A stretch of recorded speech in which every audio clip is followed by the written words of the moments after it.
message is for the viewers, so pick a section, have a seat. Yeah, I know this is different. Quit with the questions. Allow me a second, please, to make my first impression. YouTube, what's up? Welcome back to another 978 custom video. And right now I want to show you Nick Hammond, 1970 Spider-Man. This show ran from 1977, I believe, to 1979. And I was born in 1984, so this show was before me. But I did catch a couple reruns. Someone inboxed me and asked if I could make them one of these. And before I said yes, I wanted to give it a try. Quick modification, actually. I didn't have to do a full custom in order to make them. I just had to modify a vintage Spider-Man head and body. And that's what you see here. And logo, I had to change that logo up. I would almost say that this is very doable for anyone. A couple issues though I'll run by.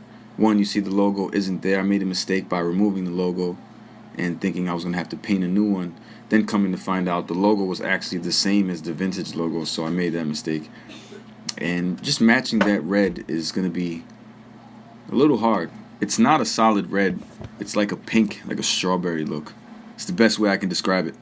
Seeing them both side to side or back to back, you can tell that they are the exact same figure, just the heads look a little different. The web patterns on the masks are different, and the logos in the front are different. The belt and also the wrist shooter. Personally, I like the pizza Spider-Man or the vintage Spider-Man more than the 70s Spider-Man.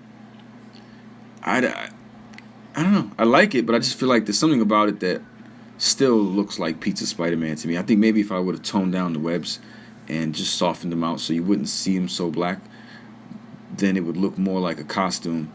And also, I just think he has too many muscles. I would call this more of a modification than a custom.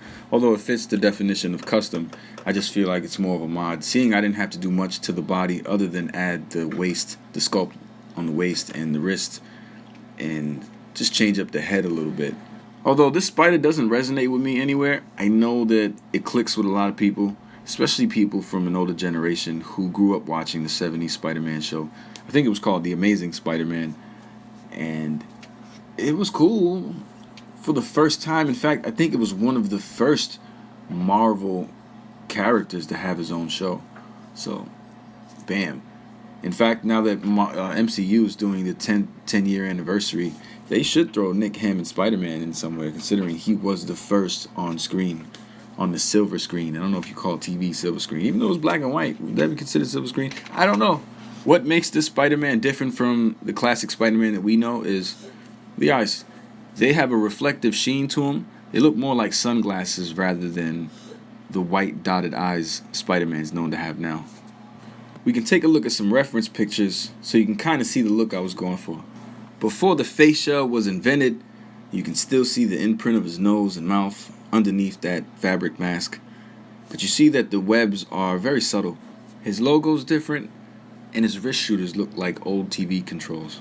But the most telling difference was the eyes, and that just looks completely different than what Spider-Man looks like now. But nonetheless, still resembles Spider-Man, and so I think he was cool and he fits into a Spider-Verse. I'm surprised they didn't include him into the Spider-Verse comic. They should have. But here's where I messed up. I removed the logo thinking I was going to have to repaint one, and then realizing that the logo that Nick has is very similar to the vintage figure already. So I didn't have to remove it. I could have just left it. But the fact that I already took it off was a problem. The head was kind of easy to do. Just got a head cast and then shaved down the eyes, sculpted these eyes on. But what I had to do was sculpt little circles. And then after that I sculpted the lens around it, the border around the lens, as best as I could. From there I painted it. Did the web pattern slightly different than what you see on the vintage Spider-Man because I wanted it to kind of like just have its own look. So you can see the web pattern is slightly different. The color is a little off too. I have to just note that because it's close, but it's not exact. But you couldn't tell from a distance. Well, this is it. You made it to the end of another 978 Customs video. How many of you guys remember this 70s Spider-Man? Let me know in the comment section below. Feel free to give me a thumbs up, subscribe, click that notification bell if you want to get the videos as soon as they upload, because sometimes people don't get them till like 8 hours later. So click that bell, and I'll see you guys on the next one. Thanks. But if you choose to subscribe, you the man. Yes, you. Everyone below in the comments, yes, you too. Thank you very much for showing me love. Who knew? It's ironic how we think out the box for you too, right?